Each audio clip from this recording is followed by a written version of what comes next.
So hello friends, आज हम राजस्थान के एक ऐसे बैटल की बात करेंगे, एक ऐसी लड़ाई की बात करेंगे जो इतिहास के पन्नों के अंदर छिपी हुई है। तो रियासतों की बात है, बीकानेर और नागौर की बात है।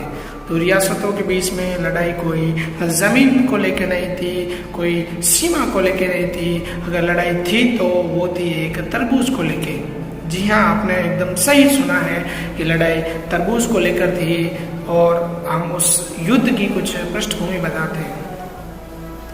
राजस्थान की जो सबसे एक प्रसिद्ध रियासत है बीकानेर, जहाँ पर राठौड़ राजवंश हमेशा से शासन करता आया है और उस राजवंश पर मां करने की विशेष कृपा रही है। जो राजवंश बीकानेर बसाया था और उसी राजवंश के एक राजा थे, नाम था कर्ण सिंह, जिन्हें औरंगजेब के काल के अंदर जंगलधर बादशाह की उपाधि भी मिली थी। और एक रियासती धाम था नागौर, जो जोधपुर से बनी थी और जोधपुर के महाराजा गज सिंह जी के बड़े बेटे थे, नाम था अमर सिंह राठौड़, जिन्हें कहते हैं कटार का धनी। इन दोनों रियासतों के दो गांव थे। नागौर का एक गांव था जाखनिया और बीकानेर का एक गांव था सिलवा। जाखनिया के अंदर एक मतीरे की बेल लगी थी, एक तरबूज की बेल लगी थी और ऊकी तो थी जाखनिया गांव में, लेकिन वो फैलते फैलते सिलवा तक पहुंचे। सिलवा था बीकानेर का गांव। उस बेल पर सिलवा के अंदर जो बेल फैलती फैलती गई थी, उस बेल पर बहुत सारे तरबूज लगे थे और सिलवा गांव के किसान का कहना था कि ये बेल अब मेरे खेत में है, इस पर मालिकाना हक अब मेरा है।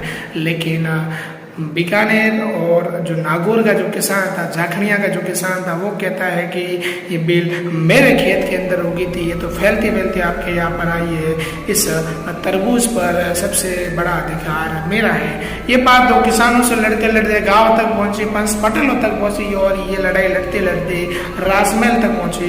राजमहल के अंदर राजाओं तक पहुंची। राजा इस पर निर्णय कैसा दे? बीकानेर के महाराजा कर्ण सिंह चाहते थे कि मेरे किसान सही है, लेकिन अमर सिंह चाहते थे कि मेरा किसान सही है। आखिर दो रियासतें लड़ने की स्थिति के अंदर आ गई। आखिरकार इस तरबूज की लड़ाई के अंदर बीकानेर को जीत मिली थी और इस तरबूज के लिए हजारों लोगों को बलि चढ़े थे। इस तरबूज के लिए हजारों राजपूत काम आ गए थे। इसलिए इस युद्ध को मतीरे की राड़ कहते हैं, जो 1644 के अंदर लड़ा था गिरी सुमेल के ठीक 100 साल बाद।